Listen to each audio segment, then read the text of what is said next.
नमस्कार, मैं आशुतोष जोशी और आप देख रहे हैं न्यूज़ 18। गल्फ से सेना कम करने को क्यों मजबूर है अमेरिका? ईरान ने अमेरिका के इरादे कैसे किए नाकाम? इन सब मुद्दों पर आज चर्चा करेंगे। ईरान के साथ युद्ध के बाद अमेरिका फारस की खाड़ी यानी कि गल्फ में अपनी सैन्य मौजूदगी कम करने पर विचार कर रहा है। वॉशिंगटन पोस्ट की रिपोर्ट के मुताबिक पेंटागन समीक्षा कर रहा है कि क्या अब गल्फ देशों में पहले जितने अमेरिकी सैनिक रखने की जरूरत है। इसकी बड़ी वजह युद्ध में अमेरिकी सैन्य ठिकानों को हुआ भारी नुकसान है। रिपोर्ट के मुताबिक इस दौरान 200 से ज्यादा अमेरिकी सैन्य सुविधाएं क्षतिग्रस्त या तबाह हुई हैं।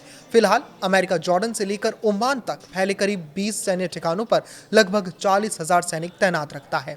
हालांकि इस पर अभी कोई अंतिम फैसला नहीं हुआ है। पेंटागन, ज्वाइंट स्टाफ और अमेरिकी सेंट्रल कमांड मिलकर यह आकलन कर रहे हैं कि युद्ध के बाद मध्य पूर्व में अमेरिकी सैन्य तैनाती कैसी होनी चाहिए। बहरीन में अमेरिकी नौसेना की 5th फ्लीट का मुख्यालय है। वहीं कुवैत, कतर, संयुक्त अरब अमीरात यानी कि यूएई और दूसरे गल्फ देशों में अमेरिका के बड़े सैन्य ठिकाने हैं। अमेरिका कई दशकों से इन सैन्य ठिकानों के जरिए मिडिल ईस्ट में अपने सैन्य अभियान चलाता रहा है और क्षेत्र के सहयोगी देशों की सुरक्षा में मदद करता रहा है। ईरानी हमलों के बाद बदली रणनीति और ईरान के साथ युद्ध के दौरान अमेरिका के कई सैन्य ठिकाने मिसाइल और ड्रोन हमलों की जद में आए हैं। मार्च में कुवैत के एक सैन्य ठिकाने पर हुए हमले में 6 अमेरिकी सैनिकों की मौत तक हो गई। रिपोर्ट के मुताबिक युद्ध में 200 से ज्यादा अमेरिकी मिलिट्री फैसिलिटी को नुकसान पहुंचा है। इस दौरान कुल 18 अमेरिकी सैनिकों की मौत हुई है।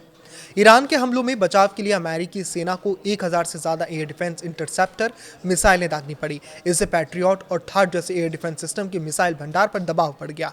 अमेरिकी अधिकारियों का मानना है कि भविष्य में ऐसे हमलों का खतरा कम करने के लिए सैनिकों और सैन्य उपकरणों की तैनाती पर दोबारा विचार करना जरूरी है।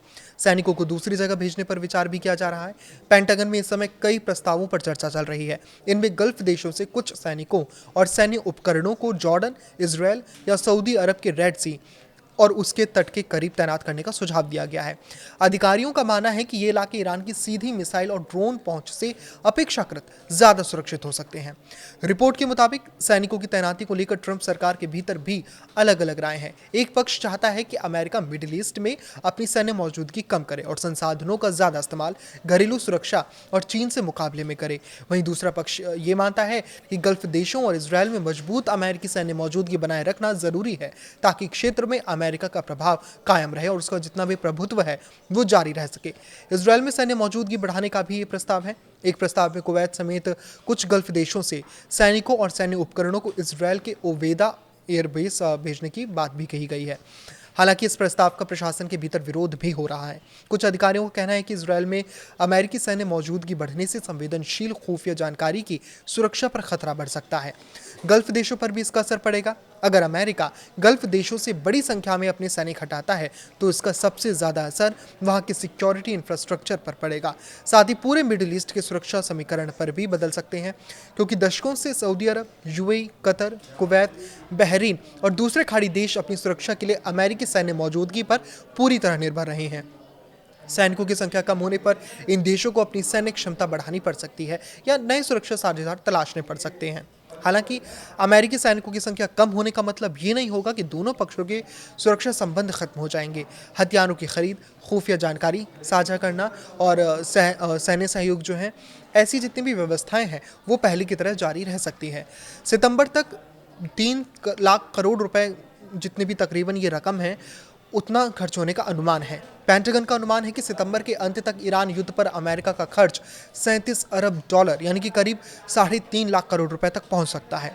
इस अनुमान में क्षतिग्रस्त सैन्य ठिकानों को दोबारा बनाने का खर्च शामिल नहीं है। इसलिए अमेरिका अब सिर्फ उनकी मरम्मत पर नहीं बल्कि ये भी तय कर रहा है कि सभी ठिकानों को पहले की जगह फिर से बनाया जाए या कुछ जो बाकी के जितने भी सैन्य अड्डे हैं उन्हें दूसरी जगह शिफ्ट कर दिया जाए। अमेरिका ने गल्फ देशों में सैन्य ठिकाने क्यों बनाए, ये भी जाना बेहद जरूरी है।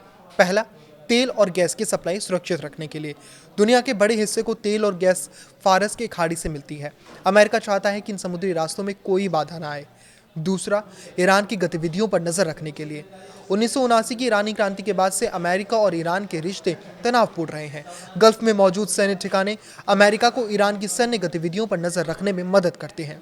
और तीसरा ये कि सहयोगी देशों की सुरक्षा के लिए सऊदी अरब, यूएई, कुवैत, कतर और बहरीन लंबे समय से अमेरिका के रणनीतिक साझेदार रहे हैं।